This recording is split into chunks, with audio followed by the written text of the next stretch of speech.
You are a fluke. You are a separate event.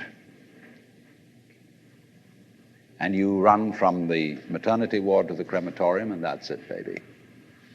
That's it. Now, why does anybody think that way? There's no reason to, because it isn't even scientific. It's just a myth. And it's invented by people who wanted to feel a certain way. They want to play a certain game. See, the game of God got embarrassing. The idea of God as the potter, the architect of the universe, is good, and it makes you feel that life is, after all, important. There is someone who cares. It has meaning, it has sense, and you are valuable in the eyes of the Father. But after a while, it gets embarrassing. When you realize that everything you do is being watched by God. He knows your tiniest, inmost feelings and thoughts, and you say after a while, quit bugging me. I don't want you around. So you become an atheist, just to get rid of it. Then you feel terrible after that, because you got rid of God, but that means you got rid of yourself. You're just nothing but a machine. And your idea that you're a machine is just a machine too. So if you're a smart kid, you commit suicide.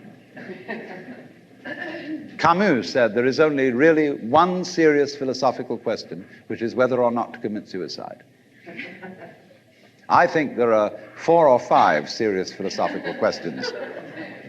The first one is, who started it? The second is, are we going to make it? The third is, where are we going to put it? The fourth is, who's going to clean up? And the fifth, is it serious? But still, should you or not commit suicide? This is a good question. Why go on? And you only go on if the game is worth the candle. Now, the universe has been going on for an incredible long time. And so really, a satisfactory theory of the universe has to be one that's worth betting on. That's it seems to me, absolutely elementary common sense. If you make a theory of the universe which isn't worth betting on, why bother? Just commit suicide. But if you want to go on playing the game, you've got to have an optimal theory for playing the game. Otherwise, there's no point in it. But the people who coined the fully automatic theory of the universe were playing a very funny game. What they wanted to say was this: all you people who believe in religion are old ladies and wishful thinkers. You've got a big daddy up there and you want a comfort and thing, but life is rough. Life is tough. And success goes to the most hard-headed people. That was a very convenient theory when the European American world was colonizing the natives everywhere else. They said, we are the end product of evolution, and we're tough. See, I'm a big, strong guy because I face facts, and life is just a bunch of junk, and I'm going to impose my will on it and turn it into something else, you see. And I'm real hard. See, that's a way of flattering yourself. And so it has become academically plausible and fashionable that this is the way the world works. In academic circles, no other theory of the world than the fully automatic model is respectable. Because if you're an academic person, you've got to be an intellectually tough person. You've got to be prickly. See, there are basically 2 kinds of philosophy. One's called prickles, the other's called goo. And prickly people are precise, rigorous, logical. They like everything chopped up and clear. Goo people like it vague.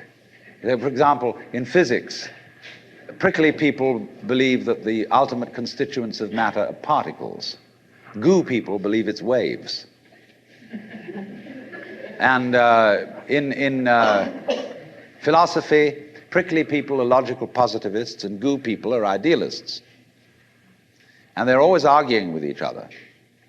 But what they don't realize is that neither one can take his position without the other person. Because you wouldn't know you advocated prickles unless there was somebody else advocating goo. You wouldn't know what a prickle was unless you knew what goo was. Because life is not either prickles or goo, it's gooey prickles and prickly goo. And they go together like back and front, male and female. And that's the answer to philosophy. See, I'm a philosopher, and I'm not going to argue very much, because if you don't argue with me, I don't know what I think. So if we argue, I say thank you, because owing to the courtesy of your taking a different point of view, I understand what I mean, so I can't get rid of you. But however, you see, this whole idea that the universe is just nothing at all but unintelligent force playing around and not even enjoying it is a put-down theory of the world. People who had an advantage to make, a game to play, by putting it down and making out that because they put the world down, they were a superior kind of people. So that just won't do. We've had it. Because if you seriously go along with this idea of the world, you're what is technically called alienated. You feel hostile to the world. You feel that the world is a trap. It is a mechanism, it's electronic and neurological mechanisms into which you somehow got caught. And you, poor thing, have to put up with being in a body that's falling apart and that gets cancer, that gets the Great Siberian Itch, and it's just terrible. And these mechanics doctors are trying to help you out, but they really can't succeed in the end. And you're just going to fall apart, and it's a grim business, and it's too bad. So if you think that that's the way things are, you may as well commit suicide right now.